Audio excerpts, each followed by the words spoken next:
Hello friends, ఒక small video ద్వారా నేను మీ ముందుకు వచ్చేసానండి. చాలామంది మాంసాహారులు కాకుండా శాకాహారులు ఉంటారు కదండి. ఓన్లీ వెజిటేబుల్స్ తింటూ ఉంటారు.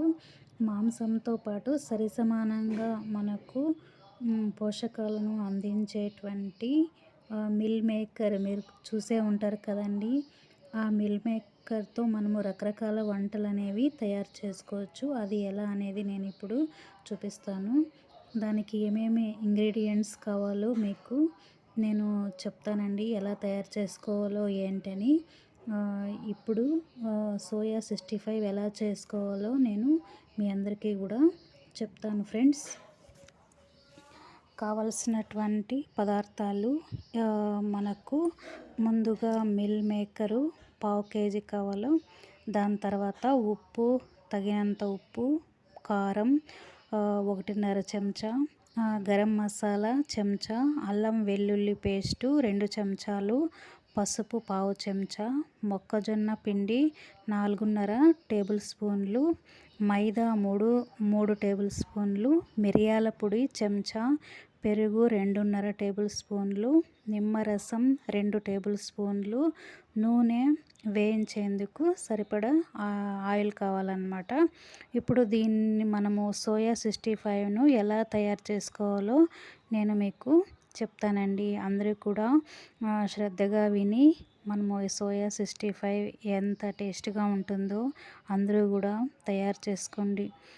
ఓకేనా ఫ్రెండ్స్, నేను కూడా మీకు తయారు చేసి ఏ విధంగా ఉందో అనేది బాగుందని నేను మీకు ఈ ఇంగ్రీడియంట్స్తో మీరు కూడా ఈ విధంగా చేసుకుంటే చాలా బాగుంటుందని నేను మీకు ఒక స్మాల్ వీడియో ద్వారా చెప్తున్నాను ఫ్రెండ్స్. ఓ గిన్నెలో సగం వరకు నీళ్లు తీసుకొని 1/2 చెంచా ఉప్పు, మిల్ మేకర్ వేయాలన్నమాట. అదేవిధంగానే నీళ్లు మరిగినటువంటి తర్వాత మిల్ మేకర్ మెత్తగా అవుతున్నప్పుడు దాన్ని దింపేయాలన్నమాట.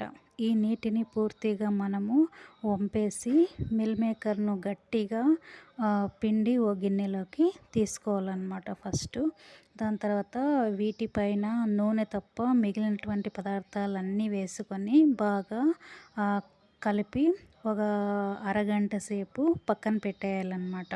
ఆ తర్వాత అర్ధగంట తర్వాత 4-5 చొప్పున మనము బాండ్లీలో ఆయిల్ వేడెక్కుతూ ఉంటుంది కదండి. అప్పుడు ఒక 4-5 తీసుకొని మనము నూనెలో వేసి ఎర్రగా వేయించుకొని పక్కన పెట్టుకోవాలండి అన్నీను. ఇంకా పక్కన పెట్టినటువంటి తర్వాత మనము టొమాటో కెచప్తో దీన్ని కలిపి తినడమే అండి.